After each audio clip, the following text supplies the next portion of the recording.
તલવાર સાથે ભુજ શહેર એ ડિવિઝન પોલીસે ઝડપ્યા।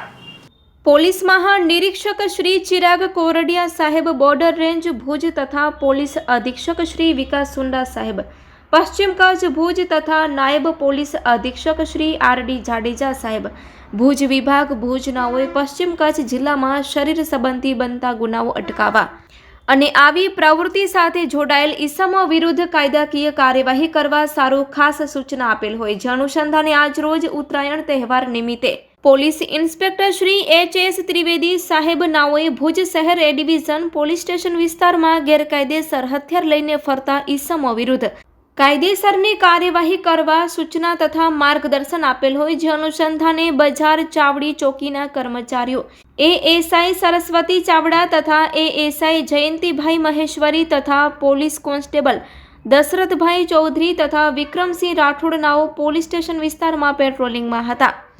તે દરમિયાન ખાનગી રાહે બાતમી મળી હતી કે બકાલી કોલોની રામ ગઢવીના દવાખાનાની સામેની શેરીમાં બે ઈસમો હાથમાં તલવાર લઈને કોઈ કોગની જેબન ગુનો કરવાના ઈરાદે ઊભા છે, જેથી પ્રાઇવેટ વાહનથી બકાલી કોલોની રામ ગઢવીના દવાખાનાની સામેની શેરીમાં જતા ત્યાં બે ઈસમો પૈકી એક ઈસમ હાથમાં ખુલ્લી તલવાર અને બીજો ઈસમના હાથમાં કાળા કલરના કવરમાં ગુપ્તી તલવાર લઈને ઊભેલ હોય અને હાલે જિલ્લા મેજિસ્ટ્રેટ અને કલેક્ટર શ્રી કચ્છ જિલ્લાનાઓનું હથિયારબંધી જાહેરનામું પ્રસિદ્ધ હોય, જેથી તેના વિરુદ્ધ જીપી એક્ટની કલમ 135 અનુસારનો ગુનો રજીસ્ટર્ડ કરી આગળની કાયદેસરની કાર્યવાહી હાથ ધરવામાં આવેલ છે।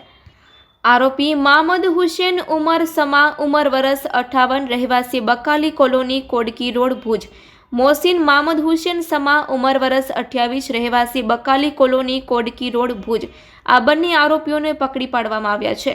તેમની પાસેથી ગેલ્વેનાઇઝના હાથાવાળી સ્ટીલની ખુલ્લી તલવાર નંગ 1 જેની કિંમત ₹500 અને એક ધારદાર સ્ટીલની ગુપ્તી તલવાર નંગ 1 જેની કિંમત ₹300 આ મુદ્દામાલ કબજે કરવામાં આવ્યો છે। આ સફળ કામગીરીમાં પોલીસ ઇન્સ્પેક્ટર શ્રી એચ.એસ. ત્રિવેદી સાહેબ નાઓની સૂચના તથા માર્ગદર્શન હેઠળ પોલીસ સબ ઇન્સ્પેક્ટર ડી.ઝેડ. રાઠવા તથા એએસઆઈ સરસ્વતી ચાવડા તથા એએસઆઈ જયંતિભાઈ મહેશ્વરી તથા પોલીસ કોન્સ્ટેબલ દશરથભાઈ ચૌધરી તથા વિક્રમસિંહ રાઠોડ તથા કુલદીપસિંહ ઝાલા તેમજ કુલદીપદાન ગઢવી આ રીતના કર્મચારીઓ જોડાયા હતા।